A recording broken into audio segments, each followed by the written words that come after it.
Competitive play in Overwatch feels very often like a treadmill. You run and it feels like you should get somewhere, but at the end of the day, all you do is running on the spot. While that does mean that it was an entirely pointless exercise, it is not what a lot of players are looking to achieve. Much like exercising on a treadmill, you should be seeing the results of your labor over time. Sure, you weren't physically going to a different place, but you're training your body and improved your stamina. In that same vein, we also gain experience whenever we participate in competitive play, which over time should result in us being able to achieve greatness, like running a marathon without ending up dead halfway through. Or in our case, achieving and sustaining a high rank in Overwatch. Okay, let's be honest here for a second, that was a terrible way to start a video, and I'm sure the lot of you could not stop yourselves from poking holes into it until nothing remains but a Swiss cheese looking script of what is supposed to be my intro. Writing terrible intros at 1 in the morning aside, grinding in competitive play very much feels like a pointless exercise, and that very often. We're spending hours, days, and weeks of our lives grinding away to get better and achieve a higher rank, but at the end of the day, the results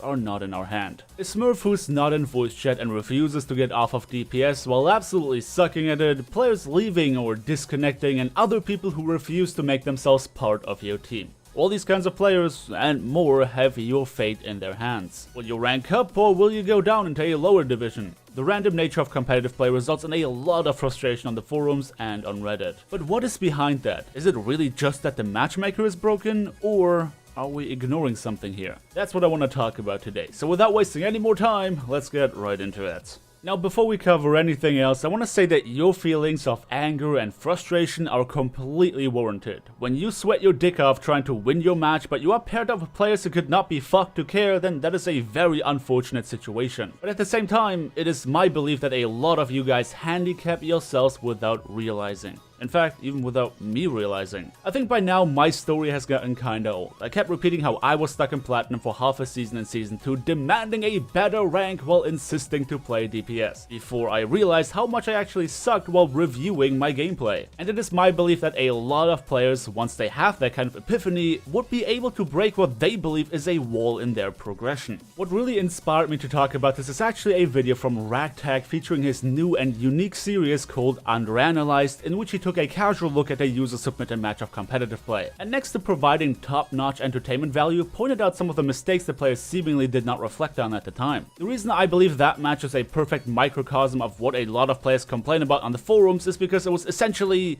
I Have All the Gold Medals, the movie. And yes, I know, we have talked gold medals to death and beyond by now, but it is still our favorite scapegoat to turn while crying that we are so much better than everyone else and that we shouldn't be at this rank. And the player in question was, in fact, displaying superiority over not only his enemies, but also his teammates. He was getting a lot of kills, and thanks to his rather stellar Pharah play, his team managed to get the payload almost all the way to the end. At which point, he despaired. And that is really the excess of information we need to directly draw from in order to be able to discuss this phenomenon. Sorry Rag, did not mean to steal your content or anything. Assuming you just clicked on the card in the top right corner, watched that video, and then came back to this one, you should very well understand what I'm talking about. We had a player who, in theory, had the upper limits to play way above the skill ceiling of his current elo, but that's only the case when he is properly motivated. A lot of us get angry at the start of the match already when our teammates don't join voice chat and pick heroes we disagree with. It clouds our judgment for making the right decisions to try and push for a win regardless of the adversity we are facing. Instead, we are so occupied with complaining about the mistakes that our teammates make that we don't even realize all the things that we could do better on an individual basis. I know how easy it is for us to look at our gold medals or overbuff statistics to validate ourselves and claim that the system is broken, but in order to improve, we need to ignore all of these things. There are a few key facts that all of us have to accept when playing competitively, and once we accept them, we'll have a way easier time just focusing on our own improvement. And yes, trust me, when you improve significantly, your rank will reflect that.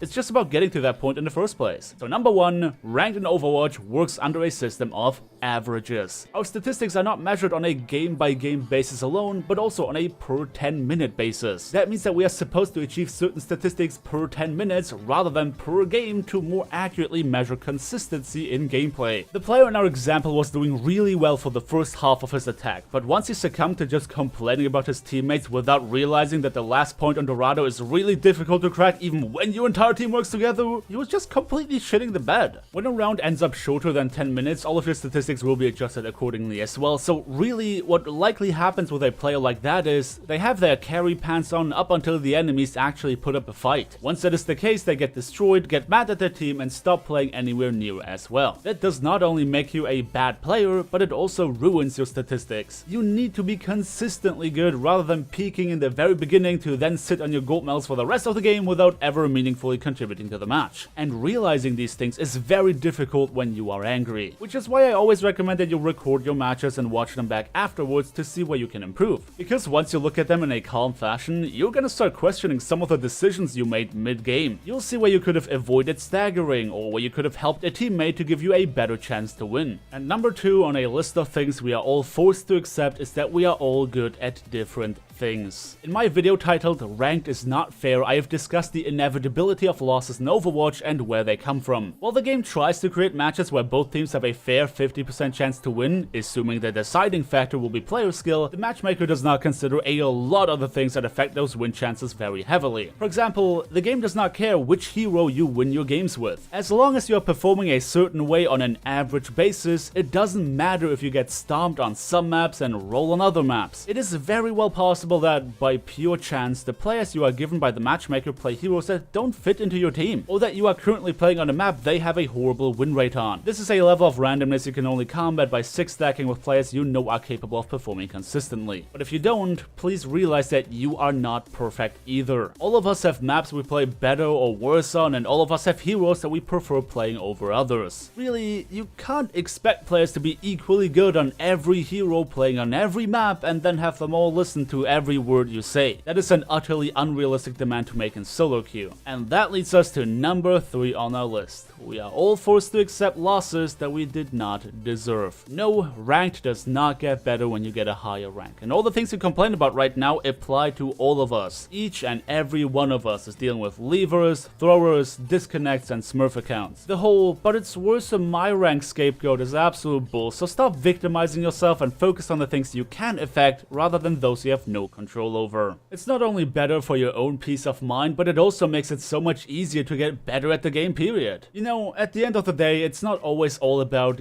get good, which I guess in essence you could say that's what this video is trying to convey. But I'm certain that a lot of you guys have the skill necessary to get a higher rank, it's just that you handicap yourself by not fully utilizing your own power. Whether you focus on the wrong things, get angry too quickly, or simply lack the knowledge to understand how the game actually works. Once you get your own quirk ironed out, I'm sure there's a lot of elo to be farmed for you. And yes, I am aware that I could have been preaching the same stuff I always have been. Like, you shouldn't be focusing on your rank but your own improvement, because if all you're after is a shiny emblem, then you're playing competitive for all the wrong reasons. But honestly, no matter how you slice it, you consistently sitting in a higher rank will always be closely related to how well you're playing and how much better you are getting over time. Yes, there are random elements, but they are not exclusive to you and you alone. We all suffer from that, so it does not make you a special snowflake. Some of that might be a hard pill to swallow, but the sooner you get it over with, the better. Now, I'm sure there's a lot you guys want to tell me in response to this video, like a massive list of reasons explaining why Elo Hell does indeed exist. And as always, you can feel free to leave all of your thoughts and opinions on the subject in question down in the comment section below. But until then, thank you everybody so much for watching. Don't forget to drop me a like on your way out if you enjoyed the video, subscribe if you want to see more, and I hope to see you all next time.